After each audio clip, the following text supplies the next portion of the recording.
సరే, కొద్దిసేపటి క్రితం ఇంకొక అంశం అంటే మంచు మోహన్ బాబును కూడా అరెస్ట్ చేయబోతున్నారు. ఇది ఒక హాట్ టాపిక్ ప్రజెంట్.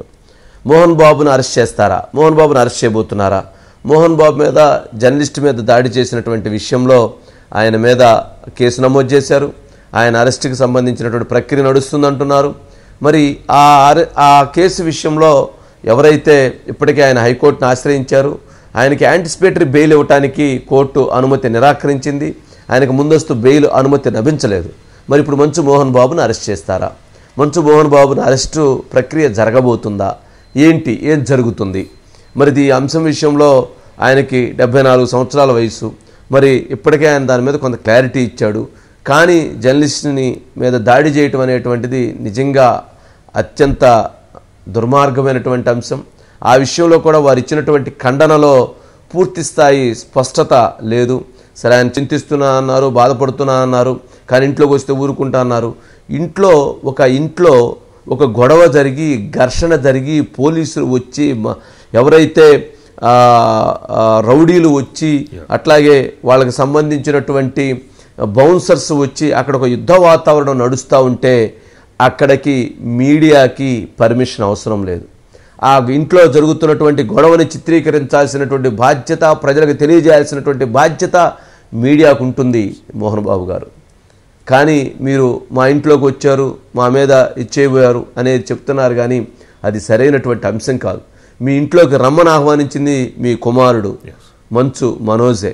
మీడియాని రమ్మని ఆహ్వానించింది, లోపలికి రమ్మని ఆహ్వానించింది, గేట్లు పగలగొట్టి తీసుకెళ్ళింది మీ కుమారుడు మంచు మనోజే. బౌన్సర్లను తెచ్చిపెట్టుకుంది మీరు, మీ కుమారుళ్లే.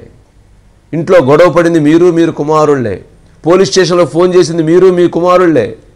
మీ గొడవ బయటికి రానంత వరకు మీడియాకి సంబంధం లేదు.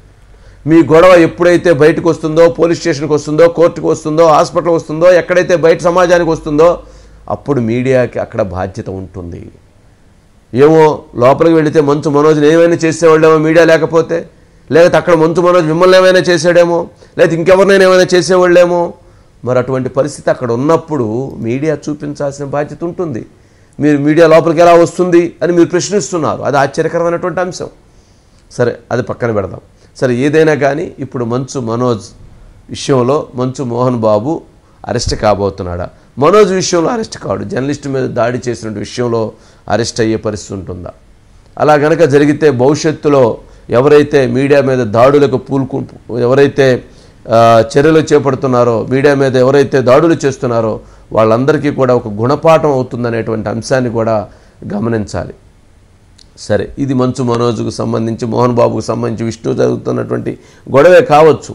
కానీ అది ఎప్పుడైతే బయటకు వచ్చిందో అది ప్రజలకి అటెన్షన్ ఉంటుంది, ప్రజలకి దాని మీద తెలియజేయాల్సినటువంటి బాధ్యత మీడియాకు ఉంటుంది. సరే, ఇదొక అంశం. సరే, ఇప్పటికైనా ఎవరైతే దాడి జరిగినటువంటి జర్నలిస్ట్ దగ్గరికి వీళ్ళు పరామర్శించారా? కుటుంబ సభ్యులు వెళ్ళి పరామర్శించి పొరపాటు జరిగిందని చెప్పారా? మరి అలాంటి చర్యలు చేయలేదు. అలాంటి బాధ్యత అంటే పొరపాటు జరగటం సహజం, తప్పు జరగటం సహజం. ఆ తప్పును సరిదిద్దుకోవాల్సినటువంటి బాధ్యత కూడా వారి మీద ఉంటుంది. మరి అటువంటి తప్పును సరిదిద్దుకునేటువంటి బాధ్యతల్లోకి ఇంకా వాళ్ళు అడుగులు వేయలేదు. అడుగులు వేసున్నట్లయితే ఇప్పుడు ఈ పరిస్థితి ఇంకో రకంగా ఉండుండేది అనే అంశాన్ని కూడా వాళ్ళు గమనించాలి, గుర్తు చేసుకోవాలి. ఇక